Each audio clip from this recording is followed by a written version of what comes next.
बोला. जय सच्चिदानंद. हम्म. मी रेणू बोलतीये. आत्म्याचं स्वरूप काय आहे?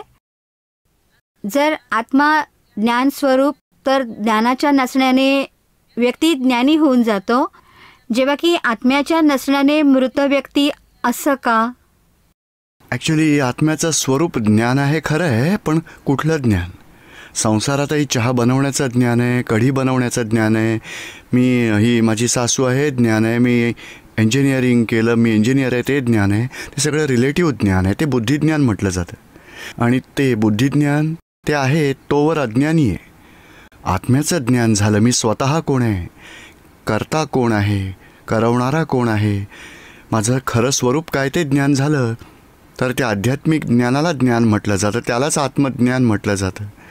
आणि ते नसेल तर त्या व्यक्तीला अज्ञानी म्हटलं जातं.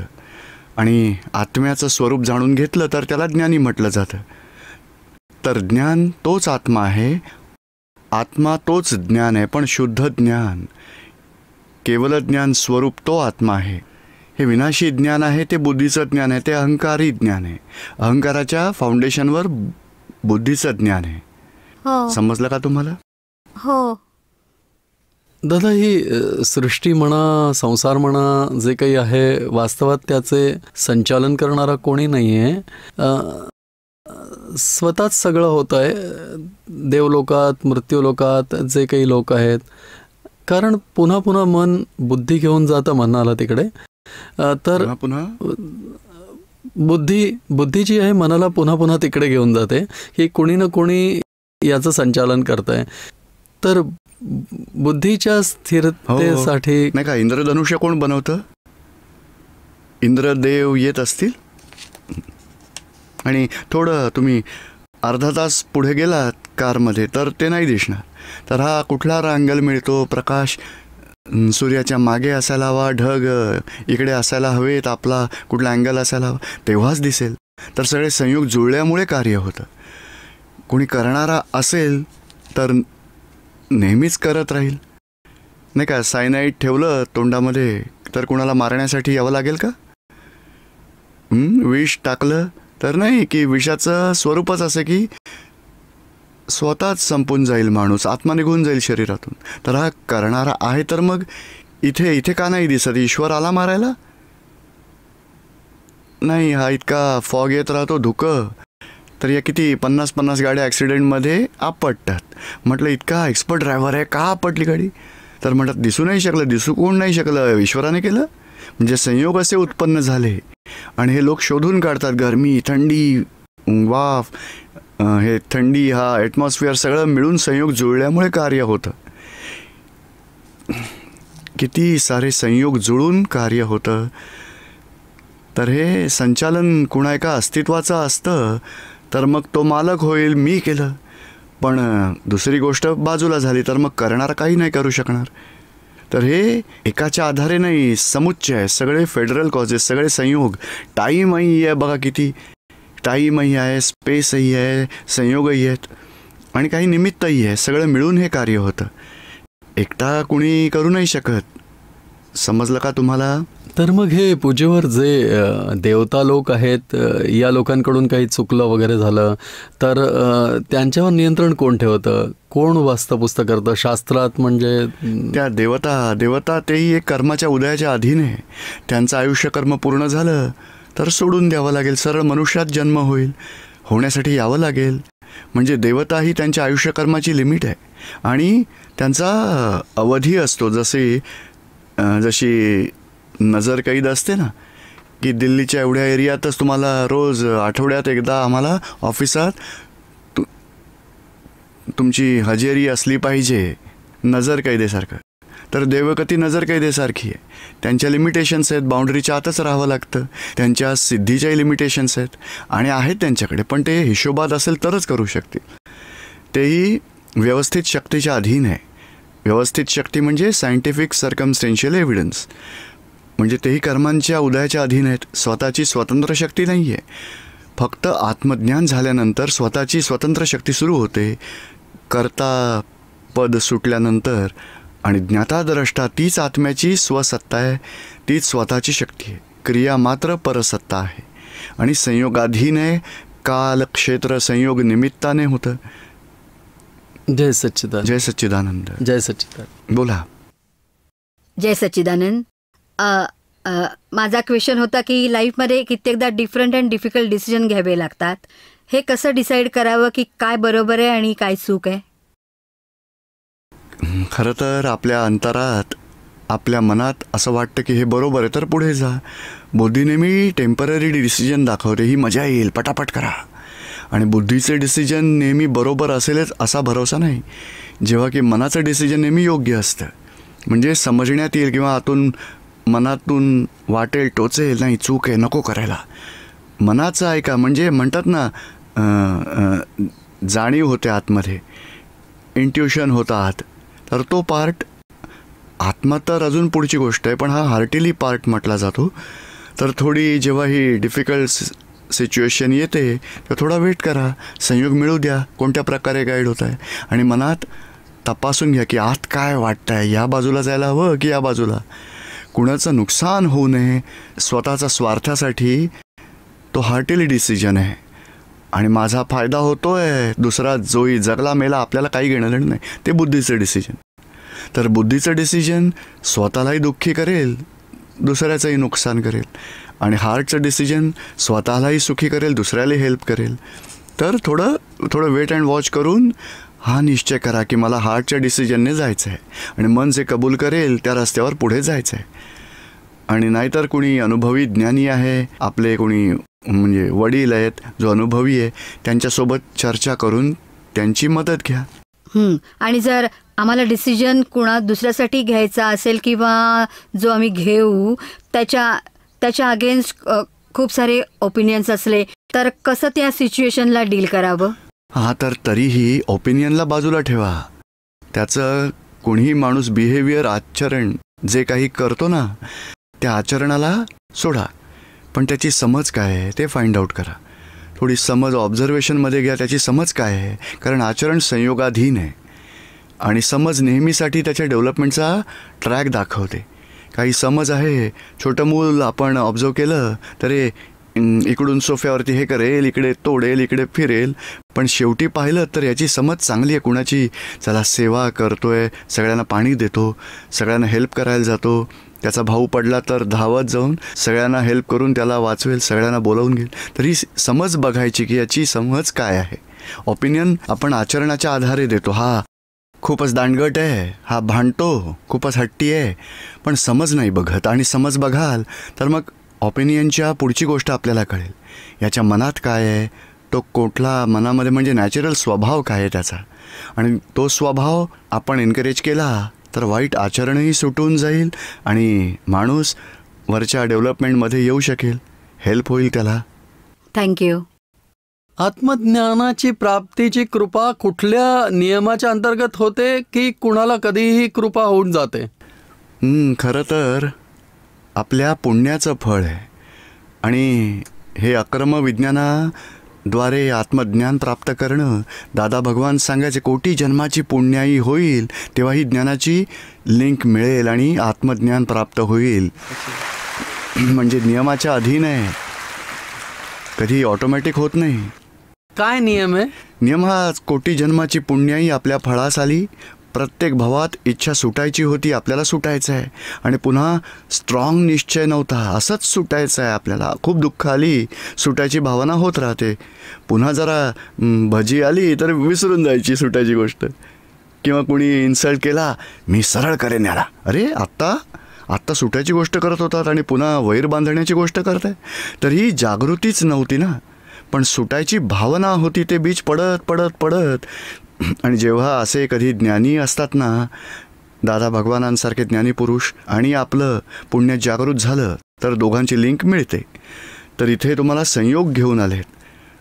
भले तुम्ही म्हणालात मी टी व्हीत पाहिलं होतं, हे केलं ते केलं, माझ्या मित्राने सांगितलं, आमच्या नातलगाने सांगितलं, पण येण्यापर्यंत इथपर्यंत येणं, पोहोचणं किती कोटी जन्माची पुण्याई असेल तेव्हा पोहोचलात तुम्ही. आणि आता उद्या ज्ञान घेण्यासाठी येऊ शकलात तर पूर्ण पुण्य होईल तुमचं. जय सच्चिदानंद. पूज्यश्री, जसं तुम्ही सांगितलं होतं की ज्ञान होण्यासाठी प्रत्यक्ष ज्ञानी समक्ष असणं गरजेचं आहे, तर जे दादाश्रींना ज्ञान झाले होते रेल्वे स्टेशनावर, त्यावेळी तर त्यांच्यासमोर कोणीच ज्ञानी नव्हता आणि ज्या जागी झालं तिथे तर कोणाचंही ध्यानही नाही लागू शकत.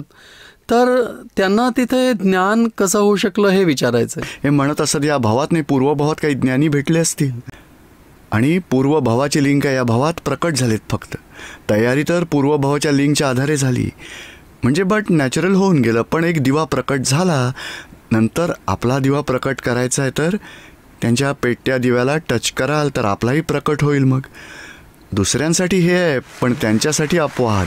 आणि स्वतःही म्हणतात की मला पूर्वभावात नक्की ज्ञानी तीर्थंकर कोणी मिळालेत, म्हणजे ती लिंक असल्यामुळेच मी आज प्रकट होऊ शकलो. आणि पूज्यश्री, जी प्रज्ञाशक्ती आहे ते आत्म्याचे कुठले अंग आहे की पार्ट आहे त्यात? आत्म्याचा डिरेक्ट लाईट, आवरण तुटल्यामुळे जो डिरेक्ट लाईट प्रकट झाला ती ज्ञानशक्ती, तीच प्रज्ञाशक्ती आहे. आत्म्याची डिरेक्ट शक्ती म्हटली जाते. पूज्यश्री, तुमच्या श्रीचरणात माझे शतशत नमन. बोला. आता आत्म्याची प्राप्ती काय फक्त ज्ञानाद्वारे होती, कर्म आणि भक्तीद्वारेही होऊ शकते? कर्म आणि भक्तीद्वारे जे लोक म्हणतात, लोक असं समजतात की कर्म मार्गानेही आत्मसाक्षात्कार होऊ शकतो, भक्ती मार्गानेही होऊ शकतो, ज्ञानमार्गानेही होऊ शकतो. पण खरं तर ज्ञान, भक्ती, कर्म एकमेकांसोबत कनेक्टेड आहेत. एका नाण्याची दुसरी बाजू आहे भक्ती, एक बाजू ज्ञान आहे, दुसरी बाजू भक्ती, तरच संपूर्ण नाणं म्हटलं जाईल.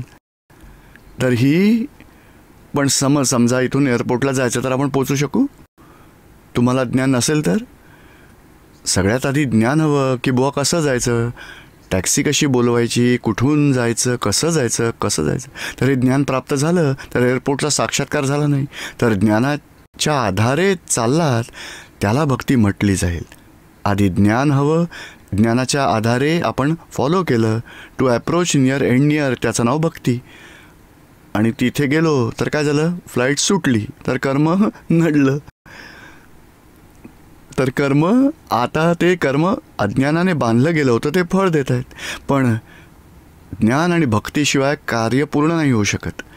जसं आपल्या घरी छोट्या कृष्णाची मूर्ती असेल तर एक मूल असेल आपलं 1.5 वर्षाचं, तर खेळेल, मूर्तीला हात लावेल, तोंडात घालेल. आपण त्याला काय सांगू, अरे ठेव ठेव ठेव, देव आहे, जय जयकार कर, जय जयकार कर. तर त्याला ज्ञान दिलं आपण, थोडं ज्ञान मिळालं 2%, तर तेवढी भक्ती उत्पन्न झाली, जय जय करेल. नंतर त्याला कळेल कृष्ण भगवान तर राधा कृष्ण बासरीवाले कृष्ण आहेत, असे योगेश्वर कृष्ण तेही त्यांचंच स्वरूप आहे. जेवढं कृष्ण भगवंतांचं स्वरूप त्याला समजेल तेवढी भक्ती होईल. आणि भगवान कृष्णांचं योगेश्वर स्वरूप तेच लास्ट आहे की त्याच्याही पुढे काही असेल, तर त्याच्याही पुढेही आहेच की कृष्ण भगवान सांगतात, हे अर्जुन, तू ज्याला कृष्ण मानतोस तो मी नाही, मला तत्वरूपाने ओळख. तर तत्व स्वरूपवाले कृष्ण ते अल्टिमेट स्वरूप आहे. त्या स्वरूपाचं जेव्हा ज्ञान होतं त्यानंतर त्या स्वरूपाची भक्ती होते, त्यानंतर प्रत्यक्ष भक्ती, पराभक्ती म्हणतात, मोक्ष होईल मग. आणि परोक्ष भक्ती आहे, रिलेटिव्ह भक्ती आहे, त्यामुळे संसाराचं फळ मिळेल. यत मीरा, तुलसी आणि सूरने तो फक्त भक्तीद्वाराच प्राप्त केलं ईश्वराला. हां, प्राप्त केलं, पण झालं की नाही माहीत नाही आपल्याला. पण मानतात ना संत जे आहेत, संत म्हणतात, पण खरंच झालं नव्हतं. ते किनाऱ्यावर आले होते, जसं स्टेशनवर आले, ट्रेन नाही मिळाली.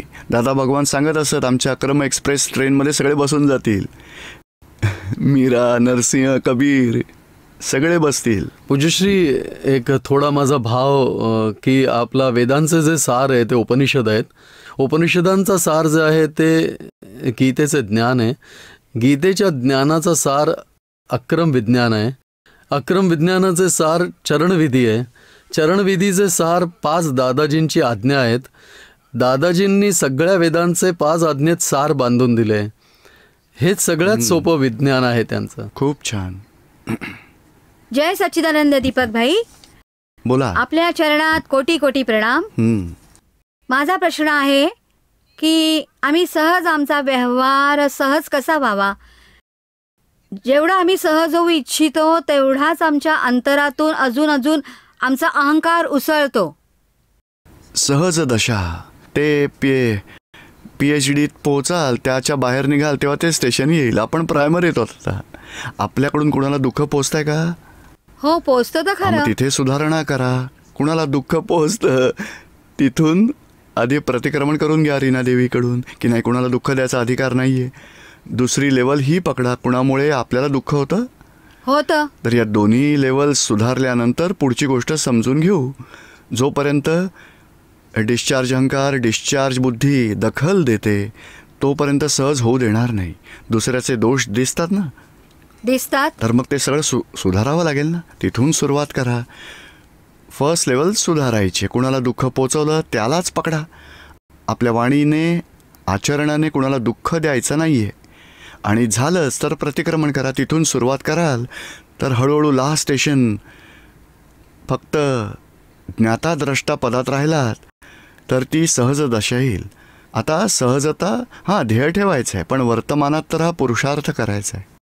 पूज्यश्री, बोला. माझा हा प्रश्न आहे की जोपर्यंत आम्ही सत्संगात राहतो तर खूप आनंद राहतो, सुख राहते, शांती राहते आणि असं वाटतं की आम्हाला इथे बसल्या बसल्याच मोक्ष प्राप्त झाला आहे. पण जेव्हा आम्ही सत्संगाच्या बाहेर जाऊन सांसारिक व्यवहारात येतो तर हे सगळं एक प्रकाराने एकदम लुप्त होऊन जातं. तर याचा, ज्या प्रकारे आम्ही सत्संगात याचा आनंद घेतो, सांसारिक व्यवहारातही त्याचा आनंद कसा घ्यावा, कृपा करून मार्गदर्शन करा. तुम्ही ज्ञान घेतलंय? नाही, अजून नाही घेतलं. मग ज्ञान घेतल्यानंतर तुम्हाला चिलखत देऊ, चिलखत. नंतर कोणी तीर मारला, तलवार मारली, भाला मारला, आपल्याला टच नाही होणार. ज्ञानाचा चिलखत मिळून जाईल. ते 5 आज्ञारूपी चिलखत घालायला मी तुमच्याकडून खूप अपेक्षा घेऊन आलोय आणि मला विश्वास आहे की हे सगळं होईल. एक माझा छोटासा प्रश्न आहे त्यातच, की जेव्हा कुरुक्षेत्रात अर्जुनाला भगवान कृष्णाने ज्ञान दिले युद्ध करण्यासाठी, तर युद्धाच्या समाप्तीनंतर अर्जुनाला ज्ञान प्राप्त झाले होते, ते आध्यात्मिक ज्ञान. समाप्तीनंतर नाही, ज्ञान तर अर्ध्या युद्धातच झालं होतं आणि नंतर युद्ध पूर्ण केलं त्यांनी. युद्ध सुरू झालं होतं, जेव्हा विषादात आले तेव्हा त्यांना ज्ञान दिलं. ते ज्ञान त्यांना मिळालं होतं. नंतर युद्ध करूनही त्यांना कर्मबंधन झालं नाही. कर्म करत असताना कर्मदशा आणि मोक्षाची प्राप्ती झाली अर्जुनाला. तर ते पूर्ण ज्ञान झाले होते ना अर्जुनाला. कारण मी कुठे शास्त्रात वाचले की अर्जुनाला त्यानंतरही भगवानांनी ज्ञान दिले, कारण तो विसरला होता. नाही, विसरला नाही. जे काही आहे ना त्याला प्राप्त तर झालंच होतं ना. ते भले 2 वर्षांनी झालं, 25 वर्षांनी झालं, पण आपल्याला काय आहे, आपल्याला प्राप्त कसं होईल तो विचार केला. मला उद्या तुमच्याकडून हीच अपेक्षा आहे. माझी अर्जुनासारखी अवस्था न होऊ द्या. मला तुमच्याकडून ज्ञान इच्छितो. हे ज्ञान तर शेवटल्या क्षणापर्यंतही राहील आणि मोक्षात जाण्यापर्यंत राहील. तुमच्याकडून 5 आज्ञा आणि सत्संगाच्या टचमध्ये राहा. या दोन्ही पुरुषार्थामुळे पूर्णाहुती होईलच. जय सच्चिदानंद. जय सच्चिदानंद. काय नाव आहे तुमचं? सुषमा. काय लिहिलंय? कर्मांचा फोर्स येतो तर निगेटिव्हिटी खूप वरचढ होऊन जाते. निगेटिव्हिटी वरचढ होते. तर कर्मांचा फोर्स तर टेम्पररी आहे ना, सुरू होईल नंतर पूर्णही होईल की नाही.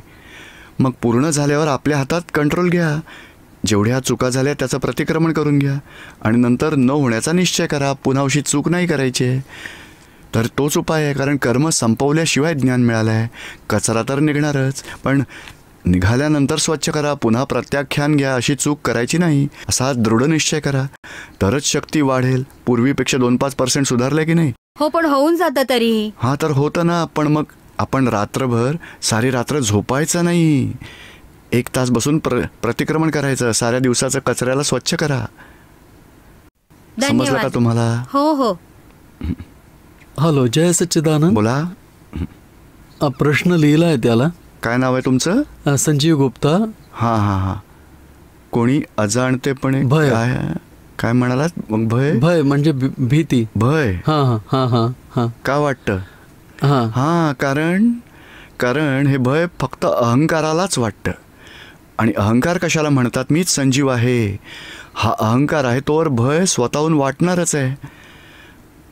अहंकार सुटला जेव्हा तुम्हाला आत्मजागृती मिळेल इथे ज्ञानविधीनंतर. नाही, ज्ञान घेतलंय 4 वर्ष झाले. तर आता समजून घ्या की संजीवला जे भय वाटतं तो डिस्चार्ज अहंकार आहे. आता अहंकाराचा डिस्चार्ज, तो त्याला मागची रिॲक्शन येते.